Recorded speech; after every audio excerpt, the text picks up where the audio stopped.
Hey everyone, it's Mikki here. You're listening to Mini-Mikkipedia on a Monday, and today I want to chat about glycemic index, glycemic load, and importantly, glycemic response. What the differences are between these three things and what you actually should focus on. So the reality is that not all carbs hit the blood sugar the same, and not all carbs hit blood sugar the same for different people or the same person in different scenarios. So today we're going to talk about how useful a concept glycemic index is compared to your actual glycemic response, because that's actually the most important piece of the glycemic puzzle. So first and foremost, what even is glycemic index? So in plain English, and you will see this a lot marketed on different products, carbohydrate products, it's a marker of carbohydrate. So glycemic index ranks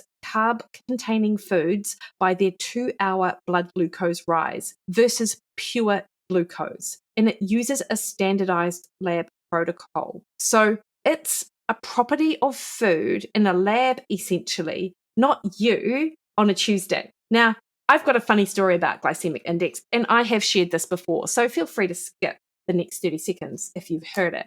But when I was doing my master's degree down in Otago, we were one of two labs in the Southern Hemisphere that were looking at glycemic index of food. And this was, I think, in 99 or 2000. And so as postgraduate students, we would get maybe $50 if we rocked on up to a lab at like 6 a.m. or 7 a.m. in the morning, and we essentially got a load of food that equated to 50 grams of glucose. And we had to stay in the lab and get our blood sugar response measured over the course of a 2-hour period. And I think blood sugar might have been measured at 15 minutes, 30 minutes, 60 minutes, 90 and 2 hours, or something like that. Anyway, so we were all just poor master's students. And it was a couple of sort of insights to that process is, of course, we had to do everything standardized, and the researchers at the time, Tim, can't remember Tim's last name, great guy. He was like, okay, so you guys have to do everything by the letter.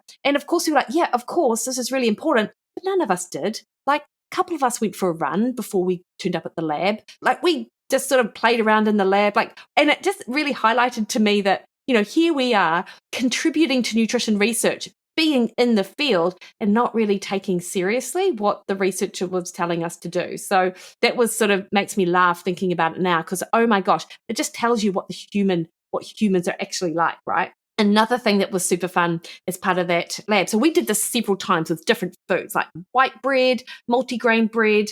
I think juice was one, maybe a cereal was another. And we were going to be doing carrots, but literally we would have had to have eaten like maybe 2 kilos of carrots to get 50 grams of available glucose. So we didn't do carrots. Anyway, pretty much nutrition science is pretty much an imperfect science. But I do feel like, wow, how incredible actually that we were part of this sort of foundational research looking at glycemic index, which has obviously been popularized by Jenny Brand Miller's lab over in Sydney. But all of the values that are given for foods are based on lab values pretty much set up the way that I talked about in a standardized lab protocol. There are cutoffs for glycemic index as well, low being under 55. So this therefore means that 50 grams of available carbohydrate in that food is going to predictably have a low glycemic index value.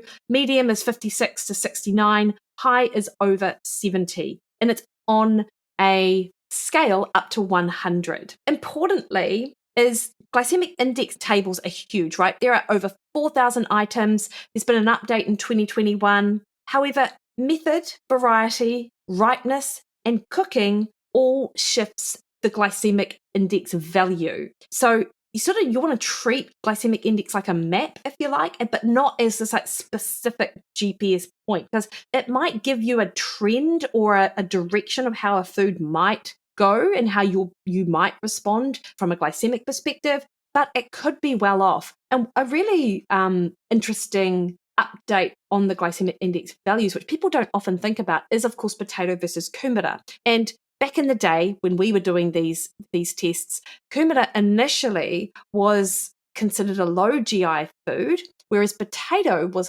high. And this is part of the reason why potatoes were so villainized compared to kumara or sweet potato. In subsequent glycemic index testing of kumara or sweet potato found, in fact, it was as high, if not higher, than potatoes. So that's not knowledge that people know that much about, and also it's probably even not that meaningful. And the reason I say that is because, glycemic load might even be more important. So I just said that glycemic index refers to 50 grams of available glucose in a food, and glucose is, of course, that breakdown product of carbohydrate in a particular food, of which all carbohydrates have. So 50 grams of available glucose is very variable. Like if you've got white bread, it might be 3 slices of white bread. If you've got apples, it might be 3 large apples. So your ability to consume 50 grams in one hit is obviously going to influence how your blood sugar responds, because if 50 grams of glucose might be in 8 servings of something,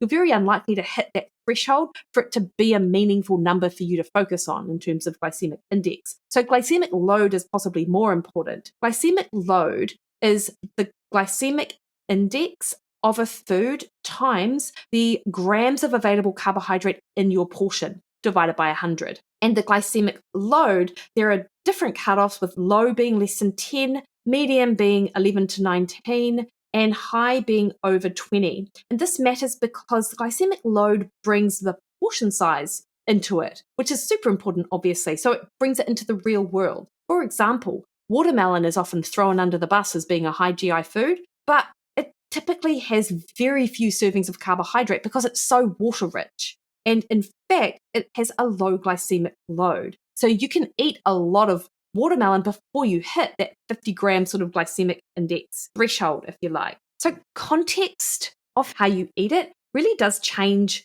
that sort of glycemic index curve. So there are food factors which change the glycemic index. You've got the ripeness of things like bananas, particle size, so steel cut oats versus instant oats, the cooking and cooling of food, again, like rice and potatoes come into this. So when you cook a potato and you cool it down, part of the starch in that potato gelatinizes and it then resists digestion. So in fact, you reduce the available carbohydrate in that food. So if you're eating potato and you've got blood sugar management issues, you're better off cooking that potato, cooling it down, and then bringing it out of the fridge the next day because it needs to be completely cool. And even if you reheat it, some of that resistant starch remains. So that's a way better way for you to eat the potato than to have it fresh out of the oven. Of course, if you don't have blood sugar issues or you're having your potato with other foods, probably isn't as important. Which brings me to my next point, is that glycemic index measures just the food in isolation, whereas we don't eat food in isolation. We pretty much pair all of our food as part of meals. So we eat in these mixed meal situations. Protein, fat, fiber, acids like vinegar, these all affect how your body responds to the carbohydrate in the food, which to me tells me that glycemic index as a measure is pretty useless actually, because it has no context. And we're very reductionist in nutrition. When we think about nutrients, we think about different foods, we think about glycemic index. It's a very reductionist approach. Instead, we need to think much more broadly and much more about how we eat and in what context we eat, because that is all going to change how people respond. In addition to that, our baseline insulin sensitivity, the amount of sleep we've had, the time of day, the amount of stress we're under, if we've done any recent exercise, i.e. like gone for a run and then tested the glycemic index of a particular food, and our gut microbiome can all play a role in how our body responds to the carbohydrate, which really is that glycemic response, and which is why it's so important. And there have been big data sets, such as the PREDICT data set, which shows that there's large between-person variability to the same standardized meal. While within person repeatability is better, it can still change on that day-to-day. So how a food affects me is likely quite different to how it's going to affect you, even if we are of a similar height and weight and exercise level. So the glycemic index is really about what happens to that food in a laboratory setting. Glycemic response is much more about you and how you respond. And glycemic load is also an important piece of that. So is it still even useful? Which I think is a really good question to ask. So where it can help is a tiebreaker within a category for some people. So rice varieties, pasta, bread types, and it can help as an education tool about processing and cooking effects. And I really like that idea actually. Where it does fall short, as I mentioned, is when you're eating whole mixed meals, which is pretty much what we do in everyday life. When we're comparing foods with very different carb loads, like watermelon versus rice, or when protein, fat, and fiber dominate. And that's a critical piece of the puzzle as well. So when we're looking at clinical outcomes, I've got to say the research is really mixed. You will see some research saying that glycemic index response can predict or can improve some health outcomes like insulin sensitivity and weight loss. But you've got other trials like the Omnicarb trial didn't really improve insulin sensitivity, and sometimes even at that population-based level can change other metabolic health markers and potentially unfavorably. In diabetes care, meta-analyses shows modest HbA1c benefits for low GI-GL patterns. So it might be helpful, but I would say it's just not a magic bullet. So if you are looking at the glycemic load, the best thing in glycemic index and wondering what you should do, then essentially one of the best things to do is to actually do a little bit of self-experimentation. So look at the available carbohydrate, look at the glycemic load of a particular food and assess how it affects you. And you might do this through a glucometer, so using like a finger prick, or you might do it using a CGM. And this is where I think it can be super helpful and interesting, right? Like we are our own best science experiment. Much, like what we find out about how we respond to food is actually way more important than what like a value on a packet is for glycemic index, or what the research might tell us about how certain individuals respond.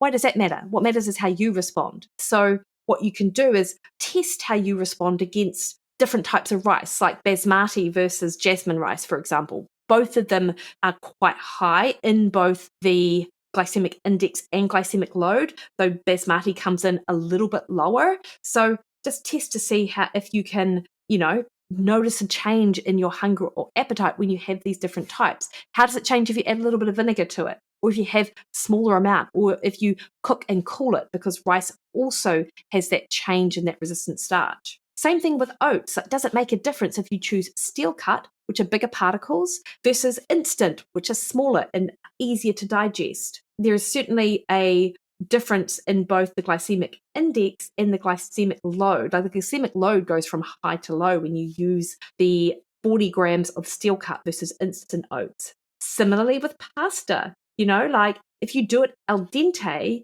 you do get a 1 cup of cooked has maybe 40 grams of carbohydrate. And if you do it al dente, so firm to the bite, that actually it's medium on both glycemic index, but it's a little bit lower on both glycemic index and glycemic load, al dente versus being very soft. And that could make a difference to your blood sugar. Similarly with sourdough versus soft white bread, sourdough has that fermentation, the more acid, acidic type preparation versus just soft white death.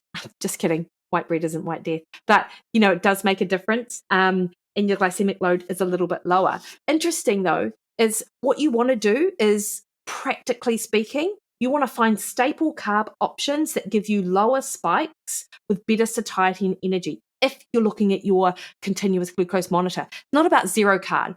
It's not about zero spikes, but it is about what gives you an appropriate blood sugar response that allows you also to maintain good energy and good satiety across the day. That's really what you're looking for. Interestingly, there was this Israeli study in 2015, Zivi et al., that looked at personalized nutrition by prediction of glycemic responses. And what they found was pretty interesting. So they used CGM to determine, how does a banana affect a certain individual? How does a cookie affect a certain individual? What about ice cream? And what they found was there was real variation. Like some people absolutely did not spike at all to banana. Some people shot up and then went straight down again. Similarly with a cookie really kept a flat line for some people, whereas for others shot it up and put it straight down. And I guess this just goes to illustrate that no food is quote unquote good or bad, depending on its glycemic index or what it looks like. Like this is just one measure of how you can determine how helpful a food might be for you, because obviously cookies aren't healthy. Sorry. I mean, I know that's really unpopular to say, but it is actually the truth. Whereas a banana, for some people, is healthy. But for others, actually, it's probably not a good choice if it's going to spike your blood sugar up and leave it sort of down. So these are just some things to sort of think about.